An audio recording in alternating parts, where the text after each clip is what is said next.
Oh, there we go. That's actually... You're wave dashing after the first fair. Yes, you shield the first fair, wave dash towards him, and then you can do something. Again, if you guys don't know how to test this, search Kirby Kaze frame advantage on block. And he has a list of the shield stun a move does based on the percent the move does. And then you can go to the character, for example, Marth melee frame data. You go here.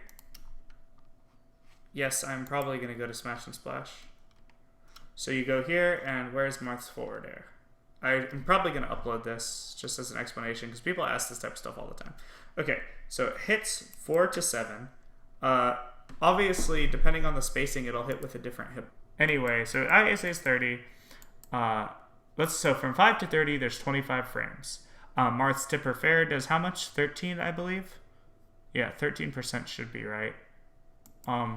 So 7 frames of stun. So that means you take the 25 frames. It might do 14 and I'm wrong, but I'm fairly sure it's 13. Whatever. Anyway, so let's say it does 13, which is 7 frames of stun. So the difference between 5, which is the active frame it hits, and 30 is 25. 25 minus the 7 frames of shield stun leaves you with 18. So that means as long as you're punished, he can auto cancel it. But yeah. So but then you would have the landing lag. So anyway, so ISA is 30. So from 5 to 30, there's 25 frames. Marth's Tipper Fair does how much? 13, I believe? Yeah, 13% should be right. So 7 frames of stun. So that means you take the 25 frames. It might do 14 and I'm wrong, but I'm fairly sure it's 13. Whatever. Anyway, so let's say it does 13, which is 7 frames of stun. So the difference between 5, which is the active frame it hits, and 30 is 25. 25 minus the 7 frames of shield stun leaves you with 18. So that means as long as your punish is within 18 frames, he can't do anything. So let's look at Fox. Fox can wave dash, which takes 13 frames, and then up tilt, which takes 5 frames. So wave dash up tilt is a true punish on this. But the thing is, you have to remember, Marth doesn't have like a frame 1 option. So effectively speaking, a lot of characters, you don't have to calculate the exact punish. Because if Marth was to fair again, that would take another 4 frames. And don't forget, this hits up here, and maybe right there if you're close to him. So essentially, let's say Falco, his wave dash takes 15 frames and up tilt takes 5. That's 20, but what's Marth going to do in the 2 frame difference between 18 and 20? Pretty much nothing. If he fast falls and auto cancels instead of doing the second fair, you can react to the fast fall and then just shine him. So that's how you figure out how to punish things. I'll probably upload this so that people know how to test things. Remember, Kirby Kaze frame advantage on block. You search the character. So I type Marth melee frame data. Go here, and then you can calculate it using that.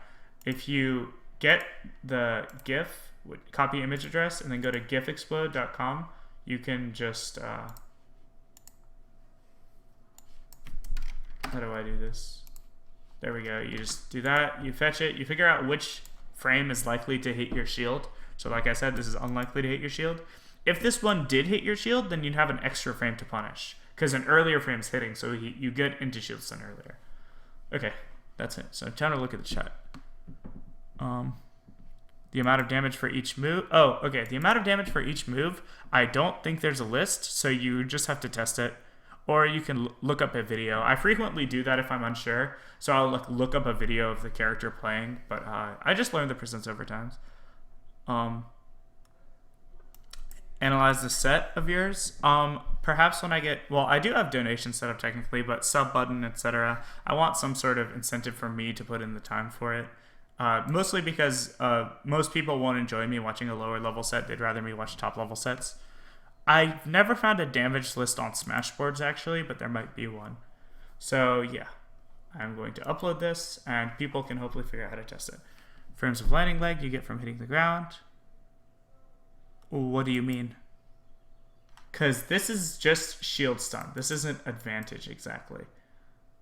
this is the amount of shield stun a move puts you in. So, this is important. So let's say someone does an aerial. Fox Snare, for example, does 12%, 7 frames of shield stun. Let's go to Fox melee frame data. You can see that Fox's neutral air, which I happen to know does 12%, has L canceled 7 frames of landing lag.